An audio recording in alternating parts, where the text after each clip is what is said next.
দেখতে পাচ্ছ টাকা নাই, কাপড় নষ্ট, কাপড় ফাটা, শরীরের ঠিক নাই, গামের দুর্গন্ধ, টুপির কোনো ঠিক নাই, হতে পারে। কিন্তু গৌসে মাইজভান্ডারের দরবার থেকে যদি একবার আদেশ চলে আসে, তখন কোনো আশেক, কোনো গোলাম নিজের দিকে তাকাবে না, পরিবারের দিকে তাকাবে না, যে যেভাবেই আছে নিজের জানের পরোয়া করবে না। ও গৌসে মাইজভান্ডারের গোলামেরা, ভয় নাই কি তোর জানের, ভয় নাই কি তোর প্রাণের? বলে যে আছে, কিন্তু সাথে সাথে শান্তি আছে। ব্যাপার কি? বলে যে মরতে দেরি, গৌসে মাইজভান্ডারের চেহারা দেখতে আর দেরি হবে না। ঠিক না ভাই? ঠিক। আমরাও মরি, তারাও মরে। পার্থক্য হচ্ছে সুন্নি নবীর গোলাম যখন মরে একা দেখে না, এলাকার মানুষ সবাই ঘুরে ঘুরে এসে দেখা যায়। ঠিক না ভাই? ঠিক।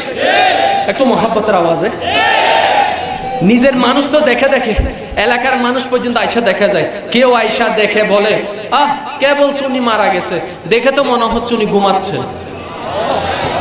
বাস্তব না বাস্তব? আরেকজন আইসা বলে যে দা ভাই ঘুমাচ্ছে, কে বলতেছে? ওনাকে দেখে মনে হচ্ছে উনি মুস্কি মুস্কি হাসতেছে। ঠিক না? ঠিক না? আরেক গ্রুপ আছে যারা মারা গেলে ছোট বাচ্চা দেখতে যাচ্ছে, মুরব্বী দেখে বলে বাইফুত যাইস না, কে চাচা এটা তো আমার মারা গেছে, এটা আমার চাচা। কয় খবরদার, একবার যদি দেখস এক সপ্তাহ আর ঘুমাইতে পারবি না। কথা বলেন না কেন?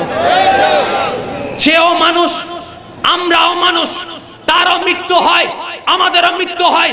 তাদের কাছে আজরাইল আসে, আমাদের কাছে আজরাইল আসে, কিন্তু এই পার্থক্য কেন? একজন গোলামে রাসূল ওলি আল্লাহর আশিক যখন মারা যায়, চেহারা হয়ে যায় ঘুমন্ত চেহারা, চেহারা হয়ে যায় হাসিমুখী চেহারা, চেহারা হয়ে যায় উজ্জ্বল চেহারা, চেহারা হয়ে যায় নূরানি চেহারা। গোস্তাখে রাসূল ওলি আল্লাহর দুশমন যখন মারা যায়, চেহারা হয়ে যায় বান্দরের মতো। আওয়াজ দিয়ে বলুন ঠিক না বেটে? চেহারা হয়ে যায় বান্দরের মতো। ছোট বাচ্চা দেখতে পারে না, এক সপ্তাহ ঘুমাইতে পারবে না সে ভয়ে। আর সুন্নি নবীর গোলাম যখন মারা যায়, তখন তার চেহারা দেখার জন্য হাজার হাজার মানুষ লাইন ধরে থাকে। আমার প্রশ্ন হচ্ছে, সেও মুসলমান, আমিও মুসলমান, সেও মানুষ, আমিও মানুষ, সেও নবীর উম্মত, আমিও নবীর উম্মত, সেও আল্লাহর বান্দা, আমরাও আল্লাহর বান্দা। তার কাছে আজরাইল এসেছে, আমাদের কাছে আজরাইল এসেছে, কিন্তু মরণ এই পার্থক্য করে দিয়েছে কেন? একজনের চেহারা বিদ্যুৎ থেকে বিশ্রী থেকে সারা বিশ্রী, আরেকজনের চেহারা নূরানি চেহারা। ব্যাপার কি? ও গোলামে রাসূল, গৌসে মাইজভান্ডারির গোলাম, তুমি যে হাসি মুখী ভাবে শুয়ে আছো, ব্যাপার কি? তোমার কি কষ্ট হয় নাই? আজরাইল কি তোমার কাছে আসে নাই? রূহ কি বের হয় নাই? বলে যে হয়েছে কিনা জানি না। কি বলা হয়েছে কিনা জানি না। বলে যে আজরাইল আসছে যে দেখেছি, যখন জান যাওয়ার সময় হয়, আজরাইল যখন দেহের মধ্যে প্রবেশ করে, মনে মনে গৌসে মাইজভান্ডারিকে স্মরণ করতে রাখলাম। হঠাৎ করে দেখি আমার গৌসে মাইজভান্ডারি নূরানি চেহারা আমার সামনে চলে আসলো। এই নূরানি চেহারা দেখতে দেখতে কখন মৃত্যু চলে এসেছে বুঝতেই পারিনি। ঠিক না বেঠে? ঠিক না বেঠে? আর তার মরণ ডাকে ডাকে ডাকে, ডাকার মতো তো কেউ নাই, কারণ সারা জীবন তো শিরিক ফতোয়া দিছে। ডাকবে তো কেমনে ডাকবে? ডাকবে তো কেমনে ডাকবে? ডাকলে তো শিরিক হবে, ডাকলে তো বেদাত হবে। আমাদের ভাবে শিরিকও নাই, বেদাতও নাই, আমরা যখনই ডাকি ইবাদত হয়ে যায়। ঠিক না ভাই? ঠিক। নামাজ নামাজ নামাজ চাই, নামাজ ছাড়া মুক্তি নাই। ওলি আল্লাহর আশিক যারা, তারাও এই কথায় বিশ্বাসী। আমরাও নামাজ চাই, কিন্তু সেই নামাজ পড়বো না যে নামাজ কারবালার ময়দানে এজিদ বাহিনী আমার নবীজির নাতি ইমাম হুসাইন রাদিয়াল্লাহু তাআলা আনহুকে শাহাদাত করার পরে যে আসরের নামাজ পড়েছে, যে রুকু করেছে, যে সিজদা করেছে, মাইজভান্ডারের গোলামরা সেই নামাজ পড়তে চায় না। ঠিক না ভাই? ঠিক। ঠিক না ভাই? ঠিক। আমরা নামাজ পড়তে চাই সেই নামাজ, যেই নামাজ কারবালার বুকের মধ্যে ইমাম হুসাইন রাদিয়াল্লাহু তাআলা আনহু পড়েছেন। 22,000 এজিদ বাহিনীর সামনে রেখে আমার ইমাম হুসাইন বুক ফুলে বাঘের বাচ্চার মতো নামাজ পড়েছে। আমি প্রশ্ন রাখতে চাই, নামাজ কয় ওয়াক্ত? আমাকে একটু আওয়াজ দিয়ে সহযোগিতা করুন। নামাজ কয় ওয়াক্ত? কয় ওয়াক্ত? প্রথম নামাজ হচ্ছে ফজর, ঠিক না? তারপরে হচ্ছে যোহর, তারপরে আসর, তারপরে মাগরিব, এশা। হুজুর ওয়াইজ তো নামাজের ওয়াইজ সারা জীবন করছেন, কিন্তু কখনো তো বলেন নাই যোহরের নামাজ 4 রাকাত, ফরজ কয় রাকাত? যোহরের ফরজ নামাজ কয় রাকাত? আসরের ফরজ, এশারের ফরজ, মাগরিবের মাগরিবের ফজরের 2 রাকাত, যোহরে 4 রাকাত, আসরে 4 রাকাত, এশারে 4 রাকাত, ঠিক আছে। মাগরিবের সময় ফরজ 3 রাকাত হলো কেন? মাগরিবে ফরজ 3 রাকাত হলো কেন? ফজর গিয়ে কেন 2 রাকাত হলো? কারণ আছে কি নাই? হুজুর ওয়াইজ তো করছেন অনেক, এই কারণটা একটু বলেন তো। 1000 বছর সময় দিলাম, সম্ভব নয়। সম্ভব। ওলি আল্লাহর দরবারে এসে হিংসা বিদ্বেষ এলম জ্ঞান ফেলে গোসা মাইজবান্ডার দরবারে মাথা রাখতে দেরি, এলম আসতে দেরি হবে। ঠিক না ভাই? ঠিক। আপনি তো নামাজের কথা বললেন, আমি আপনাকে প্রশ্ন করলাম মাগরিবের নামাজ 3 রাকাত কেন? ফজরের নামাজ কেন 2 রাকাত হলো? যোহরও 4 রাকাত, আসরও 4 রাকাত, এশারও 4 রাকাত, তো মাগরিবও 4 রাকাত হতো, ফজরও 4 রাকাত হতো। সমস্যা কি ছিল? প্রশ্ন কি কোনো ভুল হইছে নাকি? এটা আওয়াজ দিয়ে বলেন। আমার প্রশ্নের মধ্যে কি কোনো ভুল আছে? যোহর, আসর, এশা 4 রাকাত, 4 রাকাত, 4 রাকাত ফরজ। তাহলে মাগরিব 4 রাকাত হলে সমস্যা কি ছিল? 3 রাকাত হলো কেন? ফজর কেন হলো 2 রাকাত? একটা প্রশ্ন। দ্বিতীয় নম্বর প্রশ্ন, আমাকে একটু আওয়াজ দিয়ে সহযোগিতা করবেন। যে যেখান থেকে আছেন কৌসেমাইজ ভান্ডারী গোলামেরা, আওয়াজ আর চুপ করে থাকবেন না, একটা আওয়াজ দিয়ে সহযোগিতা করবেন। ফজরের নামাজ কয় রাকাত? কয় রাকাত? পরের 2 রাকাত ফরজ। 2 রাকাত ফরজ পড়ার আগে 2 রাকাত, 2 রাকাত। যোহরের নামাজ 4 রাকাত ফরজ পড়ার আগে 4 রাকাত। আসরের নামাজ 4 রাকাত ফরজ পড়ার আগে 4 রাকাত। এশারের নামাজ 4 রাকাত ফরজ পড়ার আগে 4 রাকাত। মাগরিবের নামাজ 3 রাকাত ফরজ পড়ার আগে 2 রাকাত। আওয়াজ দেন, আওয়াজ দেন, আওয়াজ দেন না কেন?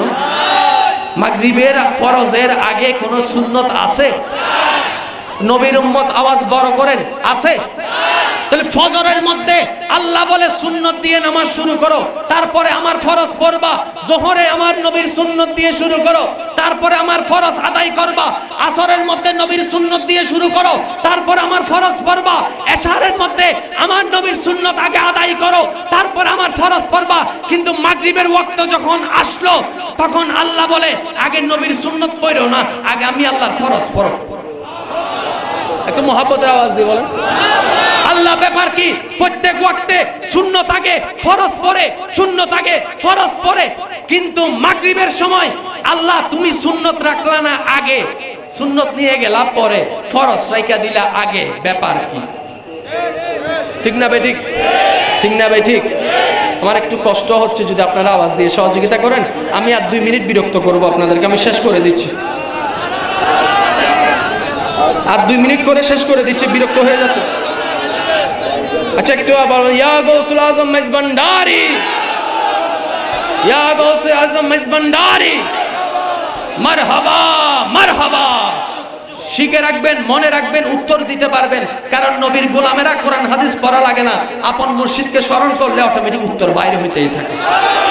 এমন অনেক এলাকা আছে যেখানে মেজবান্ডারি গোলাম যারা পাগলা, তাদেরকে প্রশ্ন করে ঠেসারাই এমন করে অমন করে, কিন্তু যখন মুখ খুলে তখন ওই সমস্ত সান টুপি, ওই সমস্ত ফরাটা টুপিওয়ালা দৌড়াই ফালাই যায়। ঠিক না ভাই? ঠিক। ওই পাগলার সাথে কথা কইতে যাইস না, সে পাগলা হইতে পারে কিন্তু তার ব্যাকগ্রাউন্ড শক্ত আছে। ঠিক না? ঠিক না ভাই? ঠিক। গভীর মনোযোগ আমার নবীর গোলাম ভাইয়েরা, ইমানি আওয়াজ দিয়ে শুনুন, ইমানি আওয়াজ দিয়ে সহযোগিতা করবেন, ইমানি অন্তর লাগাই শুনুন। এমন কোন জায়গা নাই, এমন কোন স্থান নাই যেই জায়গায়, যে স্থানের মধ্যে আল্লাহ পাক আমাদের কান্দিওয়ালা, মদিনাওয়ালা, উম্মতওয়ালা দয়াল নবীকে রাখেন। সব জায়গায় আছে। ফজরের নামাজ, যোহর, আসর, মাগরিব, এশা 4 ওয়াক্ত নামাজে আল্লাহ বলে আগে সুন্নত পড়ো, তারপরে ফরজ আদায় করবা। মাগরিব যখন পড়তে গেলাম, আল্লাহ বলে যে সুন্নত আগে পড়ো না, ফরজ আগে পড়ো। আল্লাহ ব্যাপার কি? আল্লাহ পাক বলে সুন্নত মানি নবী, নবী মানি রহমত। একটু মহব্বতের আওয়াজে। সুন্নত কাকে বলে? যে কথার সাথে, যে কাজের সাথে নবীর সাথে সম্পর্ক, সেটাকে বলা হয় সুন্নত। যে আদেশের সাথে আল্লাহর সাথে সম্পর্ক, সেটাকে বলা হয় ফরজ। কথা কি বুঝতে পেরেছেন আপনারা? ফরজ আল্লাহর সাথে সম্পর্ক, সুন্নত নবীর সাথে সম্পর্ক, ঠিক না ভাই ঠিক?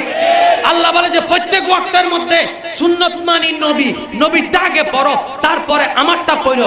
মাগরিব যখন পড়তে গেলাম আল্লাহ পাক বলে যে সুন্নত পড়িও না। আল্লাহ কেন? আল্লাহ পাক বলেন সুন্নত মানি নবী, নবী মানে ওয়ামা আরসালনাকা ইল্লা রাহমাতাল লিল আলামিন। সুবহানাল্লাহ, সুবহানাল্লাহ।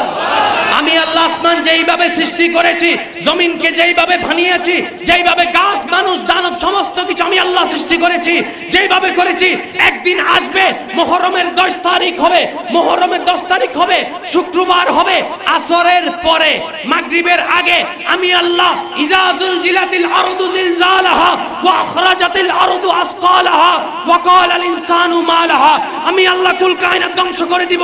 আর যদি এই মাগরিবের ওয়াক্তে আমি আল্লাহ দুনিয়া ধ্বংস করব, ধ্বংস মানে গজব। যদি আমি মাগরিবের ওয়াক্তে নবীর সুন্নতকে আগে রাখতাম, সুন্নত মানে নবী, নবী মানে রহমত, আর আমার রহমত ওয়ালা নবী যেখানে থাকে সেখানে ধ্বংস আসতে পারে না, না, না। বল সুবহানাল্লাহ, আল্লাহু আকবার, ইয়া রাসূলুল্লাহ। জিন্দা নবী রাহমাতুল লিল আলামিন। नूर वाला आया है, नूर लेकर सारे आलम में, ये देखो कैसा नूर छाया है। अस्सलातु वस्सलामु, अस्सलातु वस्सलामु अलैका या।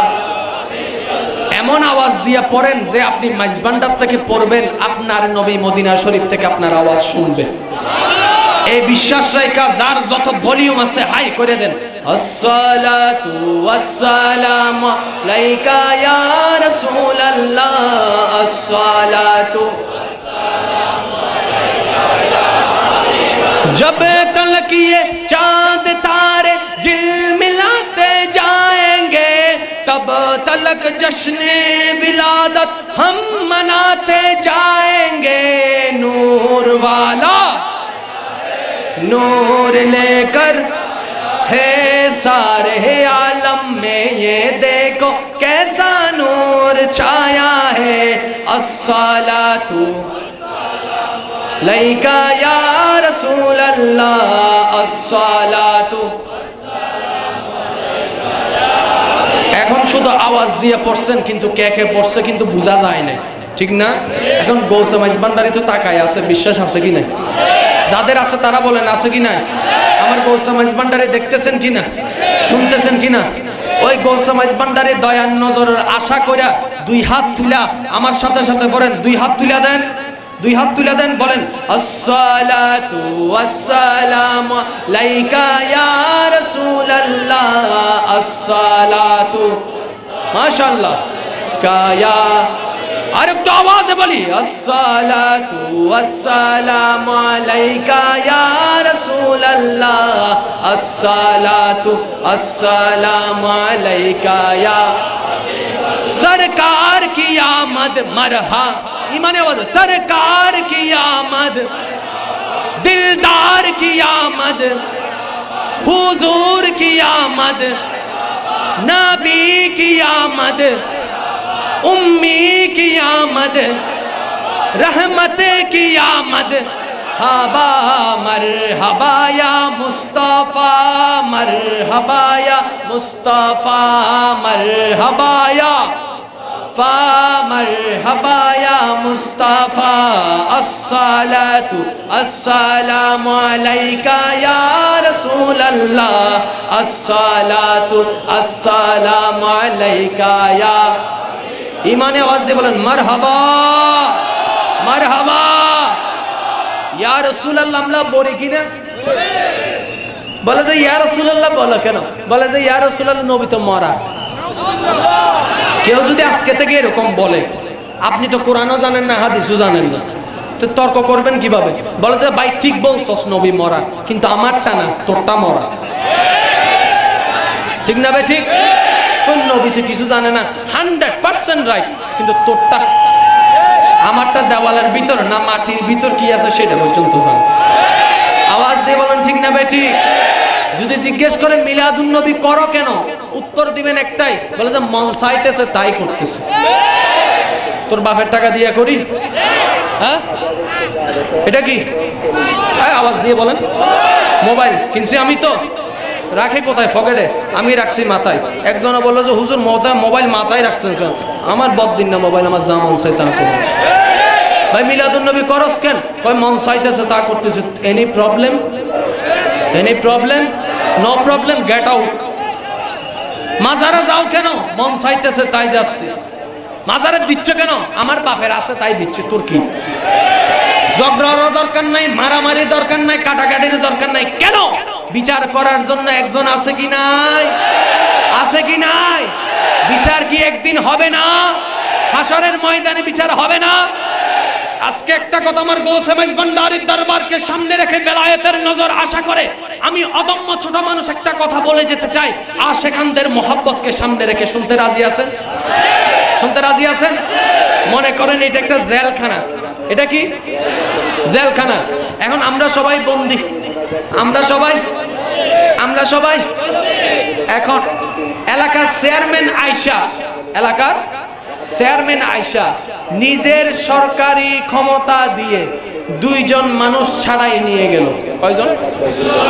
আচ্ছা বলেন তো, ইমানি আওয়াজে চেয়ারম্যানে যদি 2 জন পারে, মন্ত্রী কয়জন পারবে? কম নাকি বেশি? মন্ত্রী যদি কয় 100 জন নিয়ে যায়, এমপি সাহেব আরো বেশি।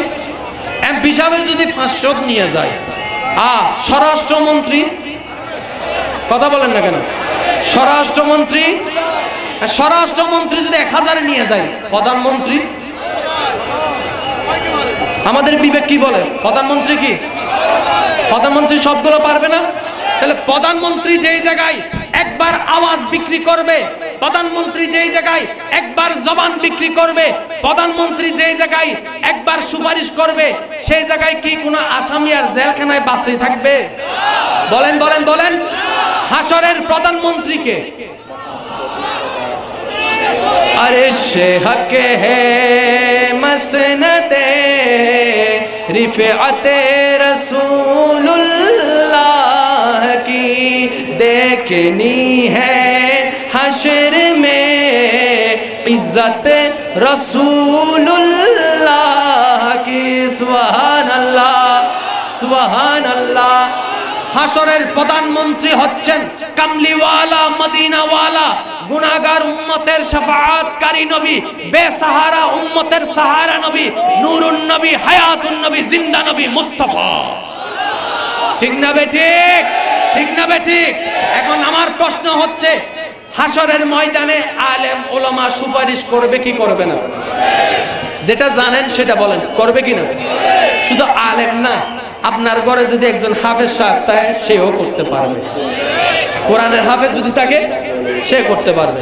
আচ্ছা, যাদের ঘরে 7 বছরের আগে কোনো বাচ্চা মারা গেছে, কেউ ভাই মারা গেছে, কেউ ছেলে মারা গেছে, আমার নবী বলে 7 বছরের আগে কেউ মারা গেলে সেই বাচ্চা পর্যন্ত মা বাবার জন্য সুপারিশ করবে। হাসরের প্রধানমন্ত্রী হচ্ছে নবী। হাসরের প্রধানমন্ত্রীকে আওয়াজ দিয়ে বলেন। আমরা হচ্ছি সমস্ত আসামি। আমার নবী যদি সুপারিশ একবার করে, জাহান্নামে কি আর কেউ বাকি থাকবে? আপনার বিবেক কি বলে থাকবে? প্রধানমন্ত্রী একবার আইসা যদি সুপারিশ করে, মন্ত্রী আইসা কাকে সুপারিশ করবে? বলেন বলেন। চেয়ারম্যান কাকে বলবে? কারণ প্রধানমন্ত্রী আইসা বলছে যে সাইরা যাও। বলেন না কেন কথা? ঠিক না ভাই? ঠিক। হাসরের ময়দানের প্রধানমন্ত্রী হচ্ছে কামলিওয়ালা, মদিনাওয়ালা, দয়াল নবী। কিন্তু আমার নবী হাসরের ময়দানে যদি একবার শাফাআত করে, তাহলে আবু বকর সিদ্দিক কাকে সুপারিশ করবে? ওমর ফারুক কাকে করবে? মাওলা আলী কাকে করবে? গৌসে মাইজ ভান্ডারী কাকে করবে? গৌসে পাক কাকে করবে? গরিব নওয়াজ কাকে করবে? শাহজালাল, শাহ আমানত কাকে করবে? আপনার ঘরের ছোট বাচ্চা কাকে করবে? কারণ প্রধানমন্ত্রী তো কথা বলেই ফেলছে। ঠিক না ভাই? ঠিক। আর একটু মহাব্বতের আওয়াজে। তাহলে ব্যাপারটা কি হবে? হাসরের ময়দানে আল্লাহ পাক বলবে, ইয়া রাসূলুল্লাহ, আমি আল্লাহ পূর্ব বর্তমান সমস্ত কিছু জানি, আমি আল্লাহ সমস্ত কিছু জানি। কে জান্নাতে যাবে সেটা জানি, কে জাহান্নামে যাবে সেটা জানি। তারপর আমি হাসরের ময়দানকে এক জায়গায় করেছি, সমস্ত বান্দাদেরকে এক জায়গায় একত্রিত করেছি শুধু একটাই কারণ, আমি আল্লাহ আপনি নবীকে কতটুকু মহব্বত করি সেটার প্রমাণ করা দেওয়ার জন্য। ঠিক না বেঠিক? সুতরাং আজকে আমি আল্লাহ আপনাকে শাফাআতের মালিক বানাই দিলাম, সুপারিশ করার জন্য মালিক বানাই দিলাম, গুনাহগার উম্মতকে সুপারিশ করার সুযোগ করে দিলাম, দয়া করে দিলাম।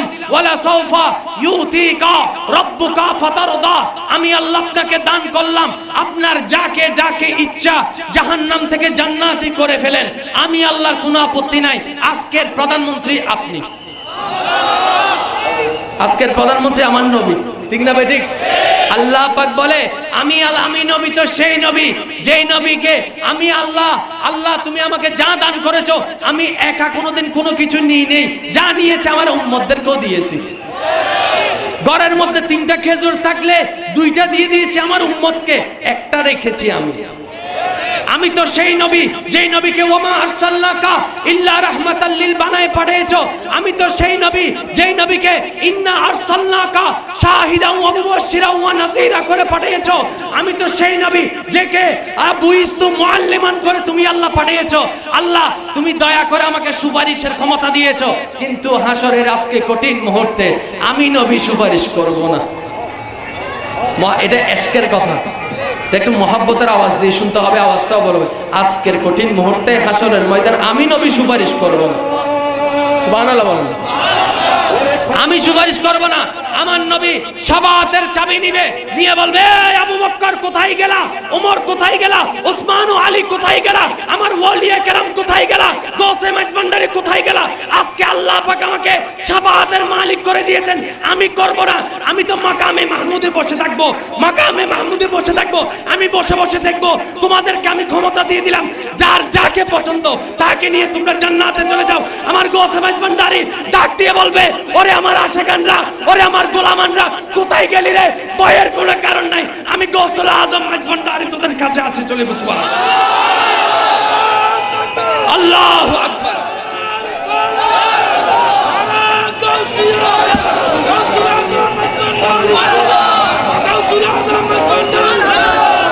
আওয়াজ দিয়ে বলেন না সুবহানাল্লাহ। আপনারা কি বিরক্ত হচ্ছেন? শেষ করে দিতাম নিও, শেষ করে দিতাম নিও। গাড়ি তো আর বেশিক্ষণ চলে না, কি লাগে জানেন নিও, পিছন দিয়ে ঠেলে না কেউ, ঠেলবেন নি আপনার একটু। গাড়ি একটা যখন রাস্তায় খারাপ হয়ে যায়, আপনার ড্রাইভার মশাই খেলফারকে কি বলে, এ ধাক্কা দে। একজনে ধাক্কা দিলে কি আর লড়ে? যদি 2 জনে দেয়, যদি 5 জনে দেয়, আর যদি 100 জন দেয়, আর যদি এতগুলা মানুষ দেয়, আরো বেশি লড়বে না? আর যদি ফাগলা গোলামে মাইজভান্ডারী দেয়, এমন জায়গা যাইবে কই ডাক্তার ড্রাইভার সাহেব তোমার আর স্টার্টার প্রয়োজন নাই, আমরা ঠেলতে থাকি, তুমি চালাইতে থাকো। ঠিক না ভাই? ঠিক। ঠেলতে থাকেন, এশকে মোহাব্বত দিয়ে এই গাড়িকে ঠেলতে থাকেন, দেখি না কোন জায়গায় গিয়ে পৌঁছাই। গৌসে মাইজভান্ডারীর দরবারে তো আছি, গরিবে নামাজ পর্যন্ত, নাকি গৌসে পাক আব্দুল কাদের জিলানী পর্যন্ত, নাকি নবী পর্যন্ত, দেখি না কতটুক। আপনারা কি যাইতে রাজি আছেন? হাত তুলে কি একটু দেখাবেন? আমার আওয়াজ দিয়ে বলেন নারে তাকবীর, নারায়ে রিসালাত, নারায়ে গাউসিয়া। কোরআন হাদিসের আলো, কোরআন হাদিসের আলো, কোরআন হাদিসের আলো। মিলাদ কিয়াম যেখানে, মিলাদ কিয়াম যেখানে, নূরুন নবী যেখানে, হায়াতুন নবী যেখানে, ওলি আল্লাহ যেখানে, গৌসে মাইজভান্ডারী যেখানে, আওলাদে গৌসে মাইজভান্ডারী যেখানে, আওয়াজ দিয়ে বলেন মারহাবা। তাহলে কি কথা মনে থাকবে কেন আমরা ওলির দরবারে আসি? আমরা আসি নিজের নামকে একটু রেজিস্ট্রেশন করার জন্য। কয় আমার তো কোনো যোগ্যতা নাই, আপনি গৌসে মাইজভান্ডারের দরবারে আসলাম, আমি গুনাহগার, আপনার দরবারে একটু রেজিস্ট্রেশন করে নেন। আপনি যদি রেজিস্ট্রি না করেন আমার নবী ওখানে নাম তুলবেন না। তো ঠিক না বে ঠিক? ঠিক না বে ঠিক? তো মোহাব্বতের আওয়াজ দিয়ে বলেন ঠিক না বে ঠিক? সেজন্য কষ্ট করে হাজার সহ্য করে গৌসে মাইজভান্ডারের দরবারে। আমি আরেকটা কথা এখানে বলতে চাই, আপনারা যারা আছেন অনেক আশেকান ভাইরা এই কথাটা বলে, মাইজভান্ডার গেছিলাম কিন্তু আমার কাজটা হয় নাই। কথা বলেন সত্যি না বে ঠিক? বলে কি বলে না? তাহলে আমি আপনাকে বলি, আমার আল্লাহ কি দেখেন না? আওয়াজ দিয়ে বলেন, আমার আল্লাহ কি শুনেন না? আমার আল্লাহর কাছে কি ক্ষমতা নাই? তাই বলে কি আপনি মুনাজাত করেছেন সবকিছু মুনাজাত মতো পাইয়া গেছেন, এরকম কি হতে পারে? একটা মাসালা মনে রাখবেন, এই মাসালা মনে রাখবেন, এই মাসালা যদি মনে রাখেন তাহলে কখনো বেয়াদবি হবে না। ঈমানি আওয়াজ দিয়ে বলেন তো, আল্লাহর দরবারে আল্লাহ বলে উচ্চারণ করার মতো সত্যিকার ভাবে এরকম পবিত্র জবান কি আমাদের আছে? আল্লাহর দরবারে ভিক্ষার দুইটা হাত তোলার মতো এইরকম পবিত্র হাত কি আমাদের এখনো হয়েছে? তো যখন আল্লাহর দরবারে হাত তুলেন আপনাকে চিন্তা করতে হবে এই হাত আল্লাহর দরবারে তোলার মতো যোগ্যতা নাই, আল্লাহ ডাকার মতো আমার জবানে যোগ্যতা নাই। আল্লাহ তুমি যদি দয়া করে কবুল করো, যদি কবুল না হয় আপনাকে বুঝে নিতে হবে, আপনাকে বুঝে নিতে হবে হয়তো যেইভাবে বললে আল্লাহ কবুল করবেন সেভাবে হয়তো আমি বলতে জানি না। কথা বলেন না কেন? একটু আওয়াজ দিয়ে বলেন ঠিক না বে ঠিক? আল্লাহুম্মা সাল্লি আলা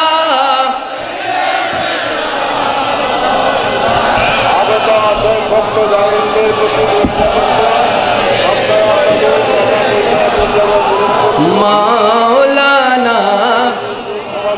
আউলিয়ার কলবে থাকে, আউলিয়ার কলবে থাকে খোদা তাআলার আস্তানা।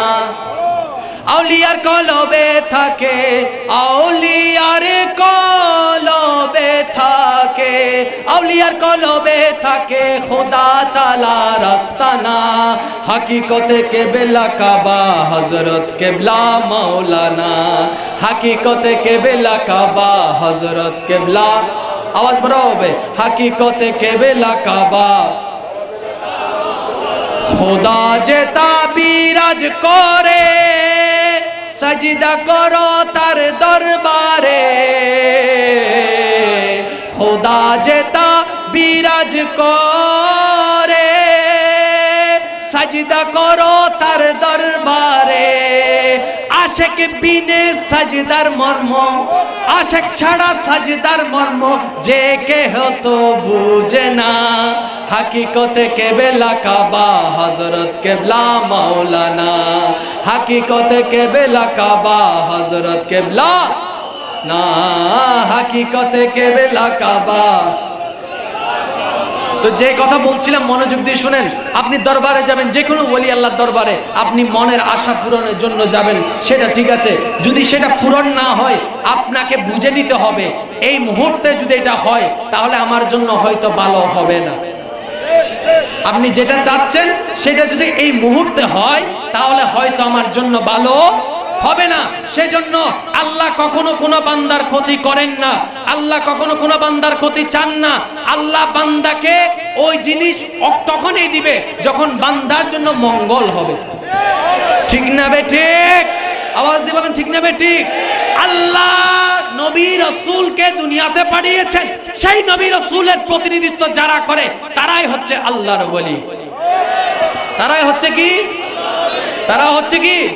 আল্লাহর ওলির দরবারে যখন কোন একজন আশিকান, কোন একজন ভক্ত, কোন একজন মুহিব্বান যখন আমার গৌসে মাইজভান্ডারের দরবারে এসে নিজের মনের দুঃখ প্রকাশ করে, নিজের মনের কথা যখন বলে, ওই গৌসে মাইজভান্ডারি আল্লাহর দরবারে সেই ফরিয়াদ পৌঁছায় দেয়। আওয়াজ দিয়ে বলেন না সুবহানাল্লাহ। আল্লাহ আল্লাহ পাককে বলে, আল্লাহ তোমার কাছে যদি ডাইরেক্ট চাইতো তোমার বান্দাকে তুমি দিবা না দিবা সেটা তোমার একান্তই ব্যক্তিগত ব্যাপার, কিন্তু এখানে আমি গৌসে মেজবান্ডারির সম্মান আজমত জড়িত হয়েছে, আমাকে উসিলা নিয়েছে, আমাকে মাধ্যম নিয়েছে, ইয়া রাব্বুল আলামিন তার আমলে, তার ইচ্ছায়, তার অন্তরে যে বাসনা আছে তুমি আল্লাহ পূরণ করে দাও, কারণ মাঝখানে আমি গৌসে মেজবান্ডারে কি যে নিয়েছে। সেজন্য আমরা বলি আল্লাহর দরবারে যাইলে খালি হাতে আসি না, ফিরে যাই বড়া বড়া পকেট নিয়ে। কিন্তু পার্থক্য হচ্ছে আমাদেরকে আমাদের হযরত কেবলা আউলিয়ায়ে কেরাম গৌসে মেজবান্ডারি যেগুলা দেয় সেগুলো কোনো বাহ্যিক পকেটে না, এগুলো হচ্ছে অন্তরের পকেটে। ঠিক না বেঠিক? ঠিক না বেঠিক? এক বেটা বৈজ্ঞানিক মশাই আর কি, বুঝেন না, বৈজ্ঞানিক, আপনার কি বিরক্ত হচ্ছেন? কম্পিউটার নিয়ে ফটিকছড়ি মাঠের মধ্যে আইসা বসে আছে। আমি তাকে জিজ্ঞেস করলাম, ভাই কি করেন? আপনারা কি আমার কথা শুনতে পাচ্ছেন সবাই? যেহেতু সবাই নিজ নিজ আকীদাত, নিজ নিজ হাজিরা দেওয়ার মধ্যে চেষ্টা করছেন, সবারটা সভা করবে, আমরা আমাদেরটা করব। সবাই তো গৌসে মেজবান্ডারির গোলাম, তাই না? আপনি যেরকম দয়া চান আমরাও তো দয়া চাই, সবাই তো দয়া চাই, তাই না? যার যার ডিউটি শেষে করুক, আল্লাহ সকলের হাজিরি কবুল করো। আরেকটু ইমানি আওয়াজে বলুন। বৈজ্ঞানিক মশাই কম্পিউটার নিয়ে বসে আছেন। আমি বৈজ্ঞানিক মশাইকে জিজ্ঞেস করলাম, ভাই করেন কি? বলে যে আমি খবর পেয়েছি, গভীর মনোযোগ, আমি খবর পেয়েছি এই জায়গায় মাটির নিচে খনিজ সম্পদ আছে। কি আছে? 5 মিনিট 10 মিনিট দাঁড়াই রইলাম। 10 মিনিট যাওয়ার পরে বৈজ্ঞানিক মশাই বসা থেকে লাফ দিয়ে দাঁড়াই গেছে, কয় পাইছি। কি হয়েছে? পাইছি। বৈজ্ঞানিক স্যার কি পাইছেন? কয় স্বর্ণ। কি? ওরে আল্লাহ, আপনি কি জিন নাকি ভূত নাকি ফেরত? কয় না, আমি মানুষ। তা আপনি মাটির উপর দাঁড়াইয়া বললেন কেমনে? কয় কেন? কম্পিউটারের মাধ্যমে। বলেন না কেন? কম্পিউটার দিয়ে যখন আমি এখানে গবেষণা শুরু করলাম, কত ফুট নিচে, কত হাজার ফুট গভীরে স্বর্ণ আছে কিংবা গ্যাস কিংবা তেল আছে, মাটির নিচে খনিজ সম্পদ, একজন বৈজ্ঞানিক বলে দিতে পারে। যেই বৈজ্ঞানিক কোনোদিন নামাজ পড়ে নাই, যেই বৈজ্ঞানিক কোনোদিন রোজা রাখে নাই, পড়বে কিভাবে? বৈজ্ঞানিক তো খ্রিস্টান। কথা বলেন না কেন? একজন খ্রিস্টান হয়ে যদি 1000 ফুট নিচের খবর বলতে পারে, একজন মুসলমানের ক্ষমতা কতটুকু হতে পারে? আরো বেশি না কম? বেশি না কম? তো বৈজ্ঞানিক সাহেব যখন নিজের ক্ষমতা প্রয়োগ করে যখন বলল এই জায়গায় 1000 ফুট নিচে স্বর্ণ আছে, পিছন থেকে আমার ভাই সলিমুল্লাহ বৈজ্ঞানিক সাহেবকে জড়ায় ধরছে। নাম কি? আওয়াজ দেন। সলিমুল্লাহ বৈজ্ঞানিককে জড়াই ধরছে। বৈজ্ঞানিক কয়, কি রে ভাই স্যার? কয় স্যার আপনি 20,000 30,000 1 লক্ষ ফুট নিচে কি আছে আপনি বইলা দিতে পারছেন?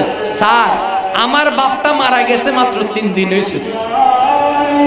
বুঝবেন, আমার বাবা মারা গেছে বেশি দূরে না, 3.5 হাত নিচে। আওয়াজ দেন না কেন? মারা গেছে কয়দিন? 3 দিন। কতটুক নিচে? 30,000 ফুট নিচে না স্যার, 3.5 হাত নিচে। 3 দিন আগে আমার বাপটা চলে গেছে কবরে। একটু প্লিজ কন না আমার বাপটা কেমন আছে? আমার বাপটা একটু জিজ্ঞেস করেন, হাউ আর ইউ? কয় দোয়াও চাই মাফও চাই রে বাপ। আমি বৈজ্ঞানিকের 30,000 ফুট নিচের খবর বলতে পারি, কিন্তু আমার পক্ষে সেটা বলা সম্ভব না। আর ওইখানে মদিনার জমিনে কামলিওয়ালা, মদিনাওয়ালা, উম্মতওয়ালা দয়াল নবী মুস্তাফা কবরের পাশ দিয়ে হেঁটে যাচ্ছেন। হঠাৎ করে দাঁড়ায় গেলেন। আমার নবী বলে, হে আমার সাহাবা, ওই যে দূরে একটা খেজুর গাছের ডাল দেখছো, সেই খেজুর গাছের ডাল নিয়ে আসো। খেজুর গাছের ডাল আনার পরে কামলিওয়ালা নবুয়তের রহমতের হাতে সেই খেজুর গাছের ডালকে 2 ভাগ করে 2 কবরে গেড়ে দিয়ে বললেন। সাহাবায়ে কেরাম জিজ্ঞেস করলেন, ইয়া রাসূলুল্লাহ ব্যাপার কি? আমার নবী বলে, আমি মাটির উপরে দাঁড়াই দাঁড়াই দেখতে পেলাম কবরে আযাব হচ্ছে। চিৎকার দিয়ে বলেন সুবহানাল্লাহ। 3.5 হাত নিচের খবর বৈজ্ঞানিকে বলেন না কেন? বৈজ্ঞানিকে। তো বৈজ্ঞানিকে এই খবর জানলো কেমনে? কম্পিউটারের মাধ্যমে। কিসের মাধ্যমে? কম্পিউটার কি আল্লাহ বানাইছে না বান্দায় বানাইছে? শেষ ভালো যার সব ভালো তার আওয়াজটা একটু বড় করেন। কম্পিউটার কে বানাইছে? আল্লাহ বানাইছে না বান্দা বানাইছে? তো বান্দার তৈরি কম্পিউটারে 30,000 ফুট নিচের খবর আপনাকে ওইখানে না গিয়ে উপস্থিত না হয়ে মাটির উপর থেকে যদি একজন কম্পিউটারে যদি বলে দিতে পারে ওই আল্লাহর বান্দার অন্তরের মধ্যে একটা জায়গা আছে যেই জায়গার নাম হচ্ছে কলব, আল্লাহর ওলিদের দরবারে গিয়ে গৌসে মেজবান্ডারের দরবারে গিয়ে বায়াতের মাধ্যমে মুরিদের মাধ্যমে নিজের নামকে রেজিস্ট্রি করে যখন আপনি ওজিফা আদা শুরু করবেন, তরিকতকে যখন আদা করা শুরু করবেন, আল্লাহ পাক আপনার অন্তরের মধ্যে একটা কম্পিউটার দিবে, যে কম্পিউটার 1000 ফুট নিচে নয়, শুধু দুনিয়ার খবর নয়, আসমানের খবর পর্যন্ত আপনি বাংলার জমিনে বসে বসে জানতে পারবেন। বলে সুবহান। আওয়াজ দিয়ে বলেন না একটু সুবহানাল্লাহ। তো আপনাদেরকে আমি অনেক কষ্ট দিয়েছি, আর কষ্ট দিতে চাচ্ছি না। মুহতারাম হুজুর তশরিফ এনেছেন, এখন আলোচনা করবেন। পরিশেষে দরবারে বারিয়া শরীফের সমস্ত আওলাদের জন্য দোয়া আছে। আমি অদম্য গুনাহগার, আজকে এই 10 মাঘের ভিখারি শেষে হযরত কিবলার দরবারে আপনাদের মতো সাথী হয়ে আমিও ভিখারি হয়ে দয়া প্রার্থী হয়ে আমার আলোচনা এখানে শেষ করলাম। ওয়া আখিরু দাওয়ানা আলহামদুলিল্লাহি রাব্বিল আলামিন। আসসালামু আলাইকুম ওয়া রাহমাতুল্লাহি তাআলা ওয়া বারাকাতুহু।